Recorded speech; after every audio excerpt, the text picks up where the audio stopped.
मेरे प्यारे बच्चों, कैसे हो आप लोग। उम्मीद करते हैं कि आप सभी स्वस्थ होंगे, मस्त होंगे। ठीक है, तो अभी आप बोर्ड की प्रिपरेशन बहुत अच्छे से कर रहे हैं। फिजिक्स का जो है मैं इलेक्ट्रिसिटी आपके सामने लेकर आया हूं और इसमें हम लोग बात करेंगे, क्योंकि हम इसको डिटेल नहीं करने वाले हैं। ठीक, आप अभी तक जहां भी कहीं पढ़े हैं, आपके पास नोट्स रखी होंगी, स्कूल के नोट्स होंगे या कहीं ना कहीं किसी प्रकार की गाइड होगी। ठीक, मैं यहाँ पर सिर्फ ये बताने वाला हूँ बेटा कि मैं जो हेडिंगें लिख रहा हूँ वो आपको तैयार है कि नहीं, आप खुद से देखें। ठीक है, अगर आपको इतना सब तैयार है तो आप मान लीजिए कि जो है बहुत ही अच्छा स्कोर करने वाले हैं। ठीक, चलिए देखते हैं। इलेक्ट्रिसिटी में सबसे पहले आपको पता होना चाहिए कि इलेक्ट्रिक करंट का किससे डिनोट करते हैं, इलेक्ट्रिक करंट का डिफिनीशन, ये सारी बातें आपको पता होना चाहिए। इलेक्ट्रिक करंट का यूनिट क्या होता है तो आपको पता है, इसके यूनिट जो होती है एम्पियर होता है। ठीक है, तो इसका यूनिट एम्पियर होता है इलेक्ट्रिक करंट का, यानी कि आई का। ठीक है, वी का क्या होता है, वोल्ट होता है। ये बात सारी पता होनी चाहिए। क्यू का क्या होता है तो कूलॉम्ब होता है। ठीक, ये सारे बात आपको जो है एकदम क्लियर होना चाहिए। अब आगे बात करते हैं कि इसमें और क्या क्या चीज़ें हो सकती हैं जो पूछा जाएगा। तो मैं बताऊंगा बेटा कि ओम्स लॉ बहुत इंपॉर्टेंट है। ओम्स लॉ का वेरिफिकेशन भी आपको एकदम 100% आना चाहिए। ओम्स लॉ क्या होता है, V = IR। सिर्फ यही नहीं, इसका स्टेटमेंट भी याद होना चाहिए। ओम्स लॉ का स्टेटमेंट क्या होता है। अब इसमें एक आपको टर्म दिख रहा होगा R जो है किन फैक्टर पे डिपेंड करता है तो R L/A, L पे डायरेक्टली और A पे इनवर्सली प्रोपोर्शनल डिपेंड करता है। जहाँ पे L क्या है, लेंथ ऑफ कंडक्टर, A क्या है, क्रॉस सेक्शन एरिया। ठीक है, जब आप इसको पूर्ण रूप से लिखते हैं तो R = L/A बनता है, जहाँ पे रो क्या होता है, रजिस्टिविटी के बारे में पूरा डिटेल पता होना चाहिए आपको।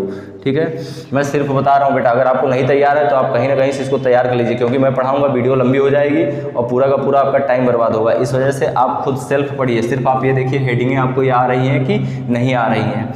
इतनी बात क्लियर हो गई होगी तो आगे बढ़ते हैं। इस पे बेस्ड क्वेश्चन बहुत पूछा जाता है। इस पे बेस्ड क्वेश्चन आप पे, इस पे बेस्ड 4-5 क्वेश्चन भी आपको लगा के जाना है। अब इस रेजिस्टेंस को जोड़ने की भी आपको प्रोसेस पता होना चाहिए कि कॉम्बिनेशन इसका बहुत पूछा जाता है। कॉम्बिनेशन किसी न किसी फॉर्म में पूछ लिया जाएगा और नहीं कहीं पूछा जाएगा तो न्यूमेरिकल में तो रखा ही रहता है। ठीक है, कॉम्बिनेशन 2 टाइप से किया जाता है इसका। पहला होता है सीरीज कॉम्बिनेशन, दूसरा होता है पैरेलल कॉम्बिनेशन। ठीक है, अब सीरीज में जब आप जोड़ते हैं तो R = R1 + R2 + R3 ऐसे करके जोड़ते हैं, और इसको जब पैरेलल में जोड़ते हैं तो 1/R1 + 1/R2 + 1/R3 ऐसे डॉट। ठीक है, ऐसे आप जोड़ते हैं। तो ये आपको पता होना चाहिए। इतनी बातें आपको अगर क्लियर हैं तो आगे बढ़ेंगे। उसके बाद हमको ये सारी बातें अगर आ रही हैं तो पावर, सबसे पहले हम लोग बात करेंगे कि घर में जो अगर हमारे पास कुछ अप्लायंसेस दे दिए जाएं तो उनका इलेक्ट्रिसिटी कैसे निकालेंगे। न्यूमेरिकल में बहुत पूछा जाता है, तो उसके लिए हम एक फार्मूला यूज करेंगे। नंबर ऑफ यूनिट्स = हम लोग लगाएंगे वाट × आवर × टाइम अपॉन 1000। ठीक है, अब ये काहे में यूनिट आएगी, किलोवाट आवर में आएगा। काहे में आएगा, किलोवाट आवर। 1 किलोवाट आवर = 3.6 × 10⁶ ठीक है, जूल। ये हमेशा याद रखिए। तो आपको यहाँ से बहुत सारी चीज़ें मिल जाती हैं। पावर का फार्मूला क्या होता है, पावर = होता है W/T। ये बहुत इंपॉर्टेंट है। यहाँ से P की, और जब आप इसको एडिट करते हैं और सुधार लाते हैं, करेक्शन करते हैं, तो इसमें आप ये भी लिख सकते हैं P = होता है V × I। ठीक है, अब यहाँ पे heating effect of electric current बहुत पूछा जाता है। उसके लिए एक फार्मूला बहुत ही तगड़ा बना हुआ है जिसका नाम है H = I²RT। ये फार्मूला बहुत ही बेहतरीन तरीके से बनाया गया है। ठीक है, इसमें सब आपको पता होना चाहिए। इसका ये फार्मूला बहुत पूछा जाता है।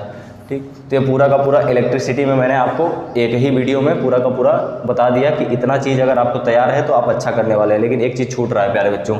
ठीक है, अमीटर और वोल्ट मीटर कहीं ना कहीं आपको देखने को मिल जाएंगे। स्टार में मार्क बना देता हूँ अमीटर, तो अमीटर और वोल्ट मीटर। ठीक है, अमीटर में आपको बता दूँ,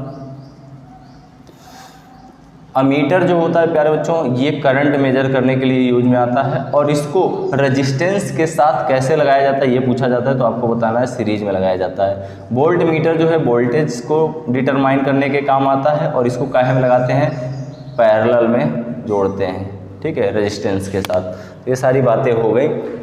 उम्मीद करते हैं कि आपको ये वीडियो जो है अच्छा लगा होगा। प्यारे बच्चों, अगर इतना आपको तैयार है तो आप समझ लीजिए निश्चित ही आप अच्छा करने वाले हैं। 85+ तो आपका जाना ही जाना है। ठीक है। और आप सोच रहे होंगे 15% कहाँ गया, तो 15% बेटा आपके IQ लेवल पे डिपेंड करता है कि आप वहाँ पे एग्जामिनर द्वारा पूछे गए क्वेश्चन पे आप IQ लेवल लगा पाते हैं कि नहीं लगा पाते। तो बहुत बहुत धन्यवाद, आप इसको ज़रूर प्रिपेयर कर लीजिए।